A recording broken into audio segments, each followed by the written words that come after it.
piece of significant research was released last year into the cost of running SMSFs, and it was performed by Rice Warner in conjunction with the SMSF Association and SuperConcepts. Today I'm joined by John Maroney from the SMSF Association and Kevin Sudlow from SuperConcepts to discuss some of this research's findings.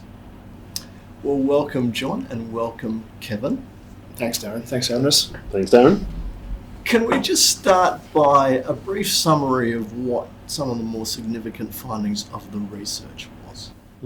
Happy to do so, Darren. I think the key piece of the research was that $200,000 is the level at which SMSF operations at all different levels of administration support become cost competitive with large funds. And that's a very important piece, and that also, once funds get over $500,000, then SMSFs are generally the cheapest alternative, and again they should only be considered by those that it's appropriate, but it's a very important sort of number there at the $500,000 mark. And looking at smaller funds, most of the smaller funds either grow to $200,000 or above, or they tend to be closed down if people are in the process of moving out of the system. Now, the $200,000 threshold, which you mentioned, John, was a very significant number because a lot of the commentary around SMSFs in the past have been that unless they have a larger balance than that, they're far too expensive to run. Did this surprise you, and how groundbreaking is it? It didn't surprise us because we'd certainly seen the prior Rice Warner research done 7 years ago, which again had indicated 200,000 was around that cost competitive number, with a few more constraints back then in terms of more reliance on trustees doing some of the support services themselves rather than fully outsourcing. Yes. And there has been a lot of improvements in technology. I'm sure Kevin can add to that over that period to improve the cost competitive situation. If you look at technology over that period, just how much things have changed in the last 5 to 7 years. Software, data feeds, data matching, artificial intelligence, scale of operations have improved, and that's over that time frame. Those technological developments and the scale of businesses and how people approach industry has contributed significantly to driving the cost down to administer an SMSF. Now, does this finding dispel the common notion forever that you need way larger balances to establish an SMSF? And should this be a regulated threshold for the establishment of these types of funds? A couple of points there. One, I'd say it hopefully does dispel some of those exaggerated feelings in terms of the costliness of them, because this is really credible research based on extensive data that demonstrates you can be very cost effective. We don't advocate there should be a particular number because it really comes down to whether or not a self-managed super fund is appropriate for any person or a couple or group of people, and that should rely on their own analysis, on professional advice, and that it really should be appropriate for their circumstances, and it won't be appropriate for everyone. So there's no one single number, but at least that provides guidance of where people can consider, get advice, and choose it if it is suitable for them. Yeah. Kevin, is the myth dispelled now? The research goes a long way to showing that it's viable. If we think tomorrow that's going to go away and people are going to start writing SMSFs, to John says, it needs to be considered to each person's circumstances. I think that's important. I think the key takeaway for me is that it's viable. And if an SMSF's for you and that strategy or that diversification or level of engagement is for you, it's a viable option. Yeah. John, earlier when you made your opening statements, you mentioned some facts about funds with a slightly lower balance than $200,000.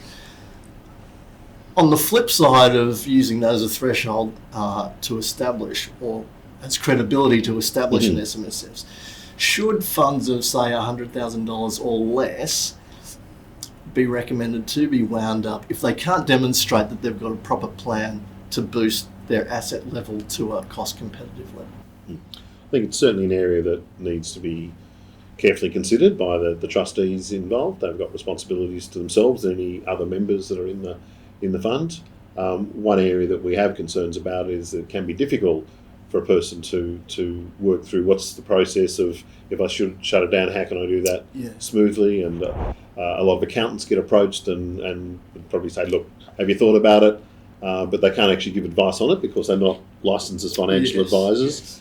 And if technically the trustee's going to go and get financial advice, it can cost them several $1,000s to get a piece of advice that says you should be shutting down the fund and taking these actions. And so I think there is that limbo area where, yes, for some people, particularly if the fund's been declining, they're in their 70s and 80s, maybe it's a sensible thing to do, and we think that process should be streamlined to make it easier where it's appropriate to shut it down for that to happen. Yeah. Kevin, being part of SuperConcepts, which helps administer funds, are you seeing funds with lower balances being a problem, or is there just a natural transition to they're progressing all right and they'll get there? There's a natural transition. The point I'd make is it depends on each person's circumstances. So people that are going to grow their SMSFs, their super, you see a rollover and it's a smaller balance for a period of time, and then they generally seek financial advice and they roll money over and it grows quite quickly. Or they're a small business operator and they've got a plan to contribute property and it's a transactional cost and it takes time. The other point that I would make is we do see some smaller balances, not a lot, but it's a whole of wealth strategy. So it's an individual that's got a specific investment objective, they've got high conviction in something that they want to do that they can't hold or they can't do in any other vehicle. Yeah. I talk about things that are closely held companies that they may have an interest in, or things that aren't listed on the ASX that they want to invest in, or they've got a high level of conviction. Now you might say that's not great diversification, but you don't always know what assets or what vehicles are holding outside of the SMSF. They could have personal wealth and trusts. And with those smaller balances, when we ask questions in the community interest in the interest of the trustees, there's typically responses that they've got other assets or it's part of a wider strategy. Now again, John, I refer you back to your comments about the summary of the research when I started this discussion off. And if we can move to the other end of the spectrum where you mentioned that funds with a balance of $500,000 with SMSFs with $500,000 in them were actually found to be the most cost-effective superannuation vehicle that individuals could choose, better than APRA-regulated funds. Do you think this will lead a push to people with those types of larger balances to move into SMSFs? I think it's an interesting point and dynamic, and it's worth sort of pointing out that a lot of that is driven by the fixed cost structure that can apply for many SMSFs, where just because the fund is twice the size, you don't pay twice the amount of expenses, whereas a lot of larger funds, it's a percentage of the amount of assets that are held. And so those costs can keep increasing forever, whereas if you're in a fixed cost environment, then you can effectively halve the cost once you get to double the size. We think that will lead to more people thinking about it. Again, we'd always get back to, unless it's appropriate, if someone's got $1 million or $2 million, they might not have the time. If they're a small business person, might be very busy. They might not want to leave control to a financial advisor or an accountant as much at this stage. So it's their financial literacy, the time availability, the knowledge of the laws and regulations and what support they have. So a number of things there, but we think it is something that is good in itself, but it also puts competitive pressure on the larger funds to say, well, why do they keep charging a percentage of an ever-increasing amount? What's the cost justification for that? Yeah, so the association wouldn't actively push for that sort of momentum? No, we're not sort of out there actively promoting. We're there to sort of help improve the integrity and the professionalism of the sector. We think a lot of people will continue to come into it voluntarily, but we're not sort of running a marketing effort to grow the sector as against trying to make sure hygiene factor is as good as possible and particularly clear up any misinformation. And there's certainly some fallacies and myths that we see our role as helping to clarify and demystify, because it's there are a few misconceptions around, shall we say. Yeah. So Kevin, will this be a trend, do you think? Not to piggyback off John or hold a different opinion, but I think like it's fit for purpose. It's not going to say on cost alone that people should go away and move. But what I do agree with strongly is that it's making people aware of the cost, and if that factors into other funds, retail funds, that's only benefit for Australians. That's pushing costs down. That's putting more money in people's pocket to retire. I think that's a great outcome, regardless of the vehicle that you use.